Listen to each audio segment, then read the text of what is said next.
जय श्री कृष्णा। राधे राधे। आइए सुनते हैं अश्विन मास में रामायण की महिमा। अध्याय 2, रामायण से राक्षस का उद्धार। रामायण से राक्षस का उद्धार नामक इस अध्याय में नारद व सनत कुमार का संवाद सुदास या सोमदत्त नामक ब्राह्मण को राक्षसत्व की प्राप्ति तथा रामायण की कथा के श्रवण द्वारा उसके उद्धार का वर्णन है। राम कथा की पूरी विषय सूची सुनने के लिए हमारे चैनल को सब्सक्राइब कर लें। ऋषियों ने पूछा, महामुनि देवर्षि नारद मुनि ने सनत कुमार जी से रामायण संबंधी संपूर्ण धर्मों का किस प्रकार वर्णन किया था? उन दोनों ब्रह्मवादी महात्माओं का किस क्षेत्र में मिलन हुआ था? तात वे दोनों कहाँ ठहरे थे? नारद जी ने उनसे जो कुछ कहा था वह सब आप हम लोगों को बताइए। सूत जी ने कहा, मुनिवरों, शनकादि महात्मा भगवान ब्रह्मा जी के पुत्र माने गए हैं। उनमें ममता और अहंकार का तो नाम भी नहीं है। वे सब के सब उद्धरवता नैष्ठिक ब्रह्मचारी हैं। मैं आप लोगों से उनके नाम बताता हूँ, सुनिए। सनक, सनंदन, सनत कुमार और सनातन, ये चारों शनकादि माने गए हैं। वे भगवान विष्णु के भक्त और महात्मा हैं। सदा ब्रह्मा के चिंतन में लगे रहते हैं। बड़े सत्यवादी हैं। सहस्त्रों सूर्यों के समान तेजस्वी एवं मोक्ष के अभिलाषी हैं। एक दिन वे महातेजस्वी ब्रह्मपुत्र शनकादि भगवान ब्रह्मा जी की सभा देखने के लिए मेरु पर्वत के शिखर पर गए। वहां भगवान विष्णु जी के चरणों से प्रकट हुई परम पुण्यमयी गंगा नदी, जिन्हें सीता भी कहते हैं, बह रही थी। उनका दर्शन करके वे तेजस्वी महात्मा उनके जल में स्नान करने को उद्धत हुए। ब्राह्मणों, इतने में ही देवर्षि नारद मुनि भगवान के नारायण आदि नामों का उच्चारण करते हुए वहां आ पहुंचे। वे नारायण, अच्युत, अनंत, वासुदेव, जनार्दन, यज्ञेश, यज्ञ पुरुष, राम, विष्णु, आपको नमस्कार है। इस प्रकार भगवान नाम का उच्चारण करके संपूर्ण जगत को पवित्र बनाते और एकमात्र लोक पावनी गंगा की स्तुति करते हुए वहां आए। उन्हें आते देख महातेजस्वी शनकादि मुनियों ने उनकी यथोचित पूजा की तथा नारद जी ने उन मुनियों को मस्तक झुकाया। तदंतर वहां मुनियों की सभा में सनत कुमार जी ने भगवान नारायण के परम भक्त मुनिवर नारद से इस प्रकार कहा।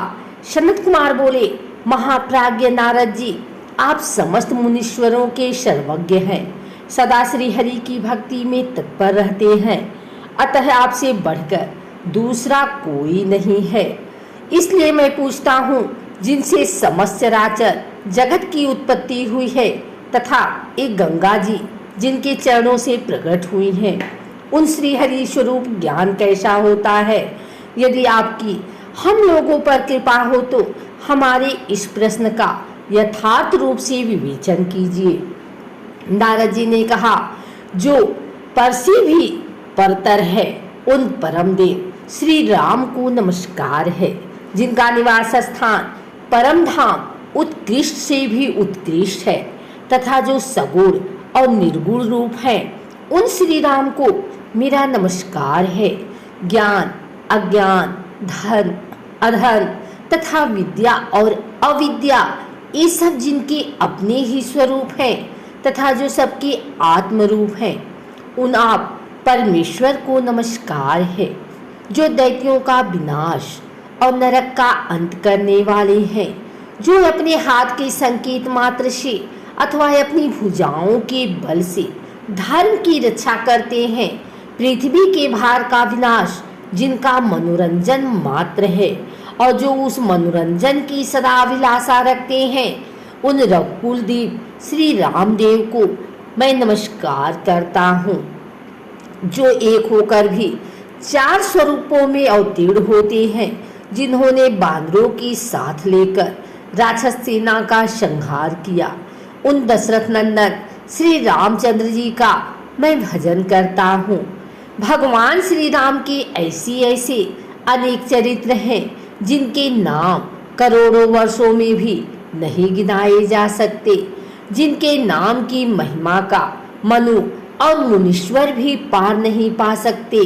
वहाँ मेरे जैसे क्षुद्र जीव की पहुँच कैसे हो सकती है?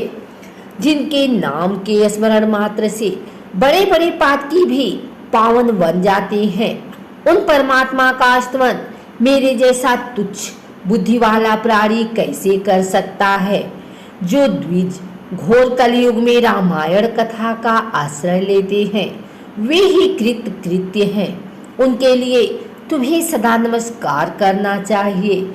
सनत कुमार जी, भगवान की महिमा को जानने के लिए कार्तिक, माघ और चैत्र के शुक्ल पक्ष में रामायण की अमृतमयी कथा का नवा श्रवण करना चाहिए। ब्राह्मण सुदास गौतम के श्राप से राक्षस शरीर को प्राप्त हो गए थे, परंतु रामायण के प्रभाव से ही उन्हें उस श्राप से छुटकारा मिला था। सनत कुमार ने पूछा, मुनि श्रेष्ठ, संपूर्ण धर्मों को फल देने वाली रामायण कथा का किसने वर्णन किया है? सौदास को गौतम द्वारा कैसे श्राप प्राप्त हुआ? फिर वे रामायण के प्रभाव से किस प्रकार श्राप मुक्त हुए थे? मुने, यदि आपका हम लोगों पर अनुग्रह हो तो सब कुछ ठीक ठीक बताइए।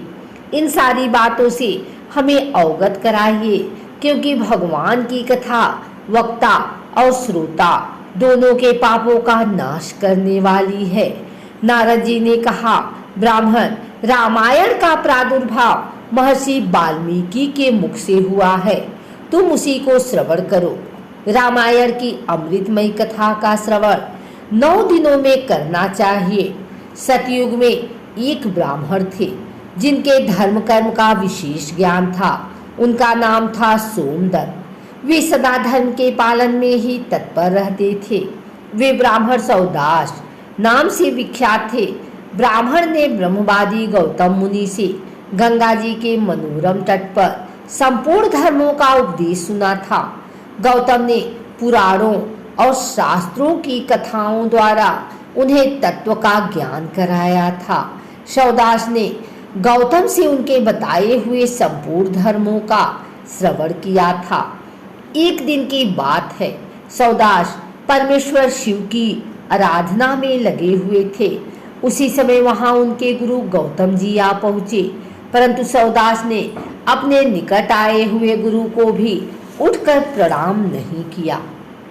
परम बुद्धिमान गौतम तेज की निधि थे। वे शिष्य के बर्ताव से रुष्ट न होकर शांत ही बने रहे।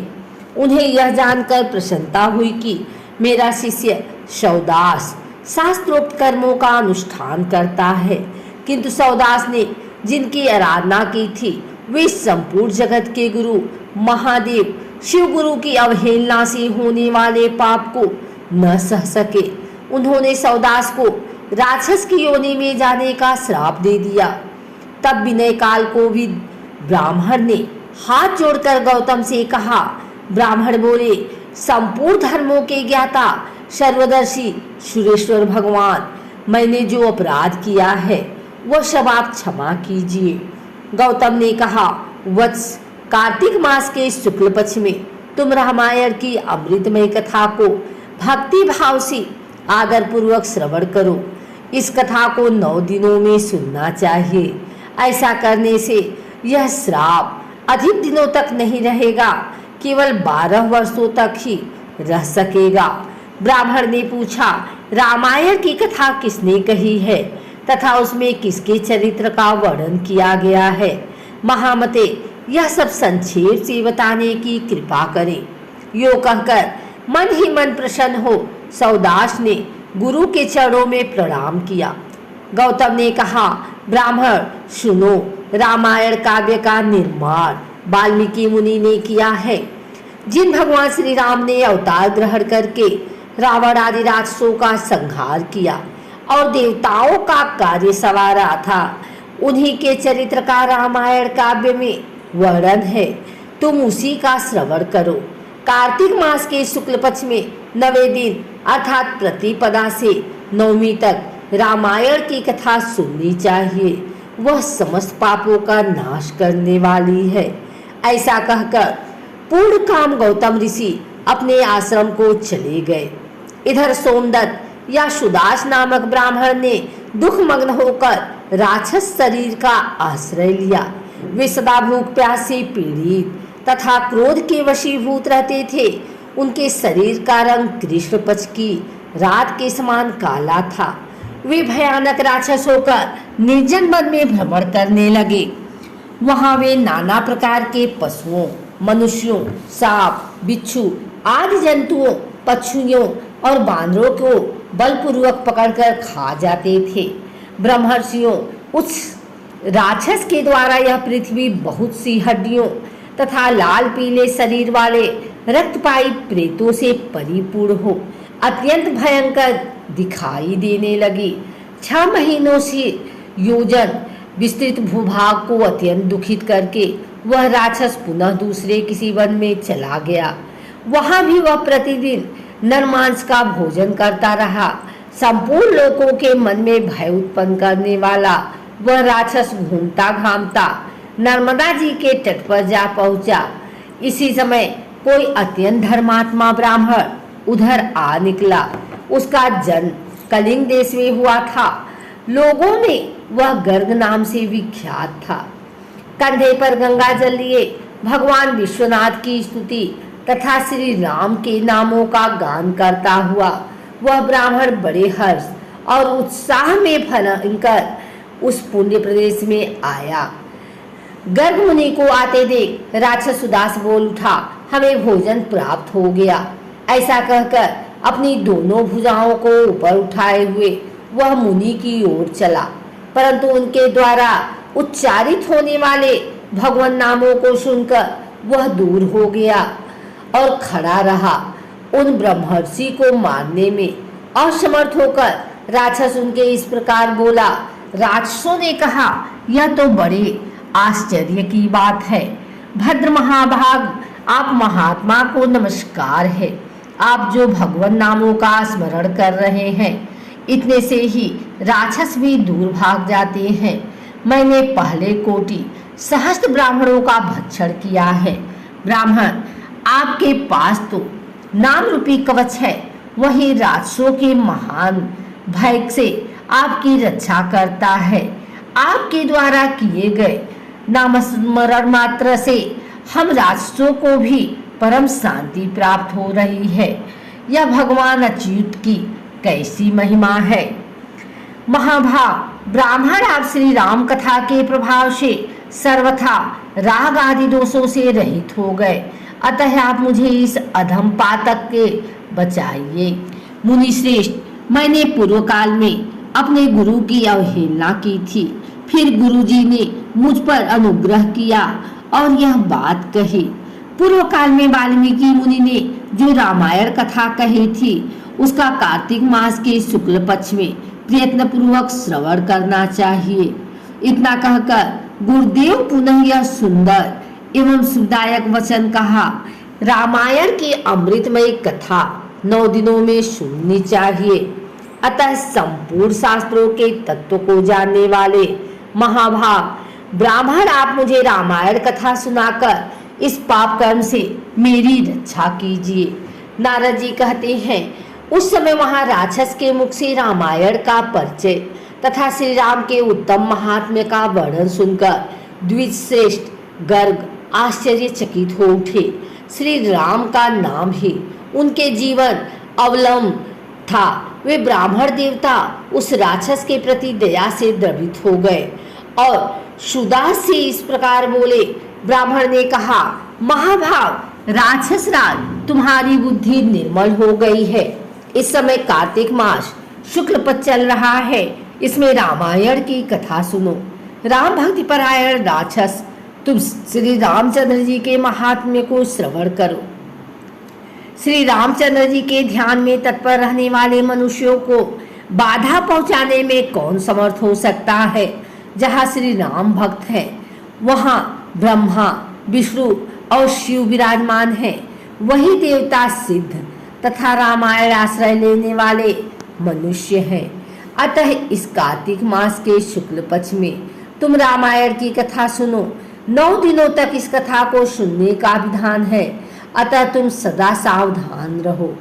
ऐसा कहकर गर्ग मुनि ने उसे रामायण की कथा सुनाई। कथा सुनते ही उसका राक्षसत्व दूर हो गया। राक्षस भाव का परित्याग करके वह देवताओं के समान सुंदर, करोड़ों सूर्यों के समान तेजस्वी और भगवान नारायण के समान कांतिमान हो गए। अपनी 4 भुजाओं में शंख, चक्र, गदा और पद्म लिए वह श्रीहरि के वैकुंठ धाम में चला गया। ब्राह्मण गर्ग मुनि की भूरी भूरी प्रशंसा करता हुआ वह भगवान के उत्तम धाम को जा पहुंचा। नारद जी कहते हैं, विप्रवरों, अतः आप लोग भी रामायण की अमृतमयी कथा सुनिए। रामायण के श्रवण की सदा ही महिमा है, किंतु कार्तिक मास में विशेष बताई गई है। रामायण के नाम का स्मरण करने से ही मनुष्य करोड़ों महापातकों तथा समस्त पापों से मुक्त हो परम गति को प्राप्त होता है। मनुष्य रामायण का इस नाम का जब एक बार भी उच्चारण करता है तभी वह समस्त पापों से मुक्त हो जाता है और अंत में भगवान विष्णु के लोक में चला जाता है। जो मनुष्य सदा भक्ति भाव से रामायण कथा को पढ़ते और सुनते हैं उन्हें गंगा स्नान की अपेक्षा 100 गुना पुण्य फल प्राप्त होता है। इस प्रकार श्री स्कंद पुराण के उत्तराखंड में नारद जी सनत कुमार संवाद के अंतर्गत वाल्मीकि रामायण महात्म्य के प्रसंगों राजशोक का उद्धार नामक दूसरा अध्याय संपूर्ण हुआ।